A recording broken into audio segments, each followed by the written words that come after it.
In 1975, my best friend disappeared. I'm going to tell you what happened. It won't take long because the story is a short one, but that's a necessity of the facts. Quite simply, there aren't many. Here they are. His name was James Wade. He was 13 years old. One night, he went to bed, and the next morning, he wasn't there. The front door was open, and James was gone. The house, as far as anyone could tell, hadn't been broken into, and there were no signs of disturbance. James wasn't a troubled child, and his parents were decent, loving, and hardworking. They all lived together in a nice, middle-class neighborhood in the suburbs. No one ever saw him again. The police had no leads, no clues, and no suspects. The story pretty much starts and ends there. Pretty much, but not quite. James disappeared on Wednesday night. I saw him in school earlier that day, and he told me the previous night something had woke him up in the early hours of the morning. Exactly what, he couldn't say. It was late November, and when he'd gone to bed, the wind had been shrieking with a vengeance. But when he woke up, everything was deathly still. Maybe the sudden quiet woke him. Sleep is strange like that. Whatever. When he did wake, he woke with a crawling sense of dread. Like he just surfaced from a nightmare, and as he laid there with his heart pounding in his chest and the silence pounding in his ears, he heard something, faint at first. The low, heavy growl of the big diesel engine, somewhere close and getting closer. Then, as it approached his house, he heard a second noise. It took him a moment to realize it was a horn, taking care not to wake the whole street, tapping out a friendly rhythm, but it was a horrible noise, James said. Tortured and unnatural, like the honking of a dying goose. He crept to the window and looked outside. Crawling down the empty street at the unhurried pace of an ice cream van was an old school bus, a battered yellow GMC. One of those things that looked like a cross between a tractor and an old horse box. It looked like it had driven through a swamp. There were mud splatters radiating from out-rusted wheel arches and dead leaves rotting in the windscreen grill. The windows were streaked with grime. At least one of them was cracked. Some of the body panels had been replaced, and the bodywork was a patchwork of yellow shades, adorned with black lettering that was peeling away, hanging off the sides of the bus like shreds of torn skin. James didn't switch on the bedroom light, and he didn't open the curtains. He just kind of peered through a crack between the drapes. But when he did, the bus rolled to a stop. It stood there for a few moments, idling the center of the road. Then its headlights flashed. By now, James' skin was crawling in terror.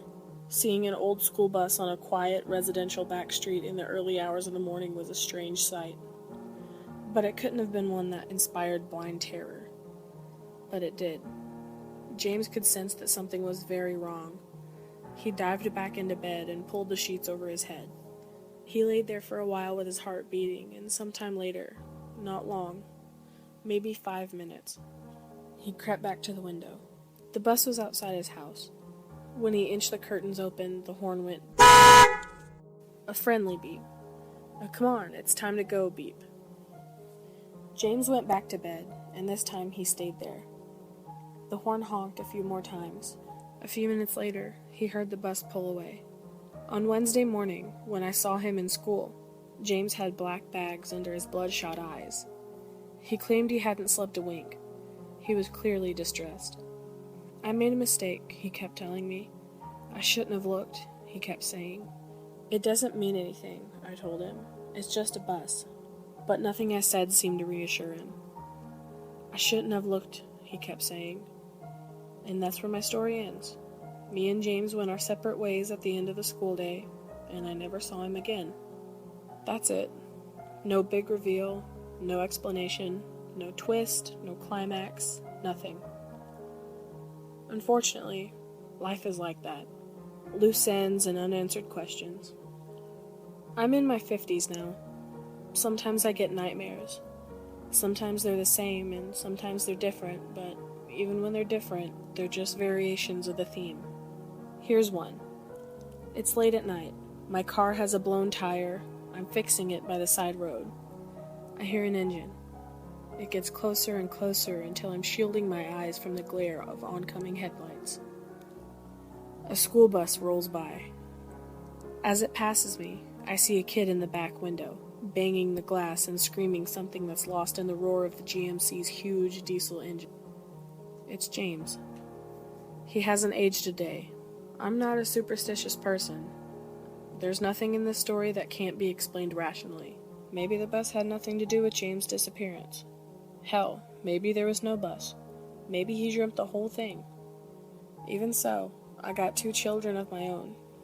And when they were young, I told them an embellished version of this story. A story about an old school bus that cruises the streets at night. It moves slowly, like a stalking cat, its horn honking gently. A siren song to curious children. Soon after that, maybe even the same night, that child will disappear without a trace. I told them that sometimes you can see the bus during the day, but during the day it can't hurt you. During the day it just travels from town to town. Sometimes adults see it too. It can't hurt adults, or maybe it can. It just doesn't want them. Mostly, adults don't even notice it, but even when they do, they certainly don't notice anything strange about it. Because although you can see through the windows, you can't see inside the bus. You can't see the children banging on the glass, crying and screaming and wondering why the hell you're just standing there looking at them, and why the hell you don't do something. You can't see the children who gave up hope long ago and now just sit there, staring into space or sobbing into their laps. The children never get old. The bus never stops. My children cried and wouldn't sleep for a week. My wife was livid. I didn't care. I'm not saying that what I told my children is true. It's a bastardized version of what James told me with the gaps filled in by my nightmares.